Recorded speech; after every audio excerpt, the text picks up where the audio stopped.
Yeah.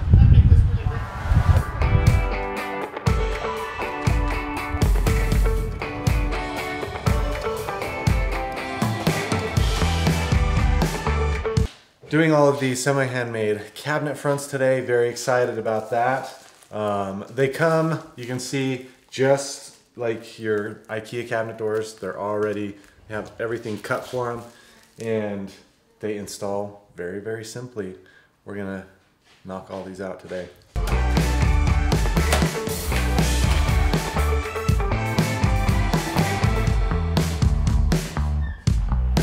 First thing that we're doing is just unpacking all of the doors and drawers. And when you first unpack them, you might be like confused, like what's a door, what's a drawer? Because on the surface, they look really similar. But if you just flip them over, all of the drawers will have holes pre-drilled like this. And then the doors have a larger hole to hold the hinges.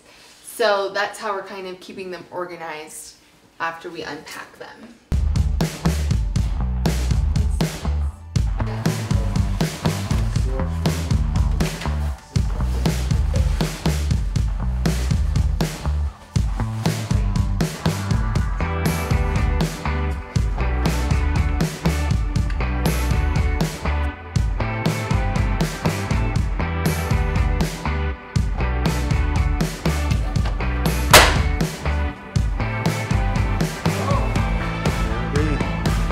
What's the key to success with these cabinets? Believing in yourself. A good playlist.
There's a cabinet in the corner.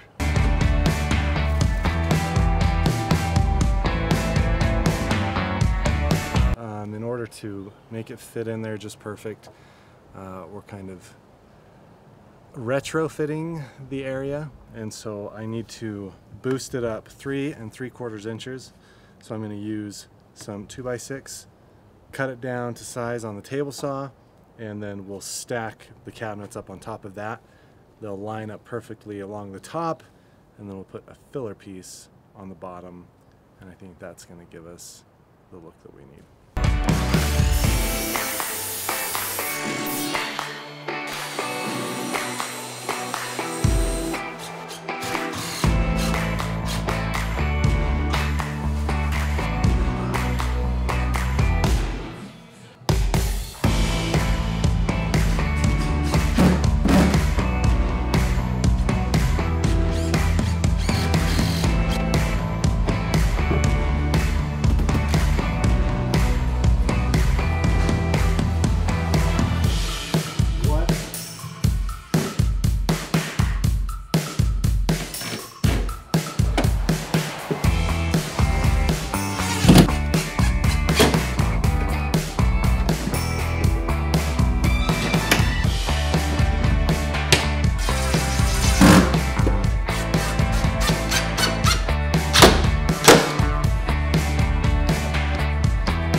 get asked a lot of questions about how you install like filler pieces and things like that on IKEA cabinets. We're using the semi-handmade cabinet fronts. It works the same way as IKEA filler pieces. Essentially, you get these extra boards, and when you work with semi-handmade, you can work with them and tell them where you're going to have gaps and what sizes of pieces that you're going to need. And I got some larger pieces and I'm cutting them down myself to make sure they fit exact. You cut your piece, and when you do, you have the finished edge and the unfinished edge. The finished edge is going to be visible still. So we want that to be there, so when people open up drawers and things like that, you still see a nice finished edge. Right here I've put a nailer here, which is just a 2x4 that I've cut down to size, and I attach it from the inside of the cabinet here, so it's attached, it's firm, and you set it just barely back from the edge, you know, like a 1/16 of an inch, maybe even less. And the reason you do that is because when you put your filler piece on and you have it installed, you won't see any of it on this edge. When the door is closed, you know, you've got a pretty flush line there, and it just gives it a very finished look. When you nail them, I'm gonna have to move the range here and nail from the back. If you don't have that option, you can also use some construction adhesive, something that grips pretty quick. I've got my toe kicks here cut. This is the semi-handmade panel, and this is the IKEA toe kick. And you're still gonna need those even if you're doing semi-handmade fronts, because IKEA toe kicks, they have this little track system on the back, and that's how it attaches to the legs on the IKEA system. Put it right on the back, and you just screw it in with just those very short 3/4 inch screws.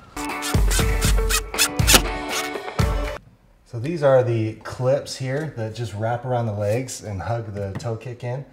And so I set the toe kick where I need it to go, and then you can twist these and adjust them so that they're lined up.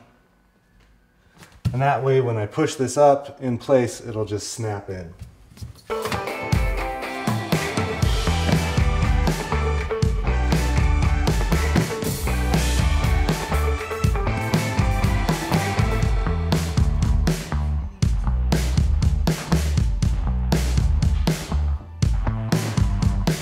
So this is glued in place now.